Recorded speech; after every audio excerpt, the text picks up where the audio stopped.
Hi guys, this is Andrew from React Gaming. With me today I have Hector from React Gaming giving us an update on where he's at with his CGMOD. Hector, how are you? I'm good, thank you very much. Glad to be here. Thank you for coming. What are the major changes between the stock standard Black Ops and your CGMOD? First thing you gotta notice when you enter the actual mod itself is the class menu.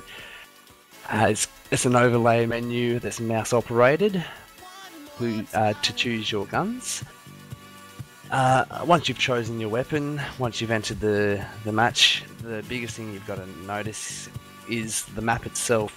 Fog has been removed, so the map and the surroundings of the map are incredibly clear, much more clearer. Other than that, there's the normal strat timer, RUP timer, ready up period, that is. The wall tags have been removed, hit markers have been removed, also from the smoke. Nade cooking has been removed as well. All ambient noises and ambient animations have been removed as well. This is basically for an frames per second boost, and so you can hear a lot better, hear around a corner and what's going on. It's incredibly good. That's about all I can think of. Rightio. Who has assisted you in developing your CGMOD? The guys at itsmods.com, Econ being the help of the lot. Without him, I probably wouldn't have really started the modding, and I've used a lot of his stuff as examples and a lot of his work, and I wouldn't have started CGMOD without him. Also, Nick and Ian, Team Unity, they've been a great resource and a great help with quite a few endeavours I've been through. React Gaming for providing a lot of resources and a server to test on, and they've been just great help, and yeah. Fair enough. Now, you said Nick and Ian from Team Immunity have been a good resource for finding out which direction you wanted to go with your CGMOD. Who else have you been consulting with for ideas and suggestions? The general community themselves. I often mingle with people in Steam and people in servers for their ideas and speak with them about that. The CG forums and the It's Mods forums, there's a lot of great guys on both of those forums with a lot of good ideas. I always get stuck on Team Aesthetics? Team Aesthetics, they've been a really great help with testing and ideas. They've always been on hand when I've needed somebody to jump in and give us a hand testing something out, seeing if it works. Yeah. Fair enough. What have been the major challenges along the way for your CGMOD? Nade cooking has been a major challenge. It's something I've spent a lot of time on trying to remove without mod tools. I'm very pig-headed, and I'll spend hours on trying to make something work, even if everybody tells me that it won't, because often you can. But unfortunately, it's something that just couldn't happen until mod tools. It's been done now, so I'm happy that that's done. The other major thing was the smoke tags. Trying to remove those by myself was very hard. I got onto Nick and Ian one day, and they decided, we all decided to sort of start working on this together, and they come up with something, and really happy with that, and it's working great. And learning GSC along the way has been a major challenge as well, because I'm new to GSC modding and new to the Call of Duty series itself, and haven't had a great deal of experience with that, but have with other programming languages, so I learnt quickly. But that's probably been the biggest one, is learning the language and how the game compiles and how everything runs. Right, so what sort of developments can we see in the future for CGMOD?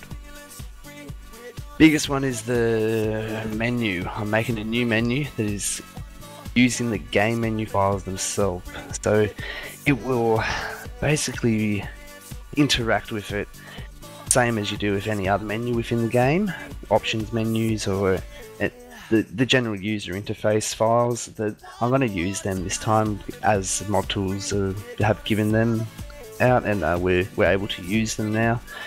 So that's hopefully going to look very nice and professional. Customizable divas for all the functions and settings that we've made. That can all be customized and changed by the end user. Yeah, that's... So what would be the ultimate goal for your CGMOD? Where do you want this to go, and how do you want people to use this? Well, on the final release, I want to have a mod that is set up so that it is extremely customizable. At the end of the day, end user can change it to their particular needs, or a ladder or plans can post it on their server, and they can change divas and settings and have it how they would like to script. A hardcore will obviously want to have 50% health and a few other different things, and a lot of the other functions within the game will all be made accessible and changeable to the end user. That's the biggest thing. I want something that everybody can be happy with and change. Fair enough. So where can people get a sample of the work so far? Fortunately, there is not a public beta made available as of yet. I've got a few issues to sort through, and I'm just hoping the game servers can solve through their FTP issue. Once they do that, I'll be able to get a rough beta out to the community within a day or two, get their hand on it, and they can put it up on their own servers or private host it. Until then, the CGMOD is hosted up on one of the React game servers. It's unranked server, made available if you go to unranked and filter for mods, yes, and you will find it there is CGMOD in red, hyphen ProMod in grey. Very good. So when do you expect this to be available for public release? I mean, obviously with game servers, FTP issues and whatever else, it's probably a little bit out of your hands, but how long after those sort of obstacles have been overcome that you'd expect the end user to get their hands on this? Well, yes, I hope it doesn't really take them too long to get through those issues. I mean, they are clearly guys, they're admins. Sure, they're working hard on it, and sure we'll have that issue resolved. Once it is, it's only really a matter of me hosting up on one of our React game servers so I can test a few things and make sure that it's not going to flip out on anybody or crash their server, and compile it up and upload it to you guys so you can host it and start playing. More frag and less lag. Excellent. Oh well, we're all very excited to get our hands on a public release, and we're all very appreciative of the work that you're doing. Thank you for taking the time to give us an update on where things are at with your CGMOD. Not a problem at all, happy to do so.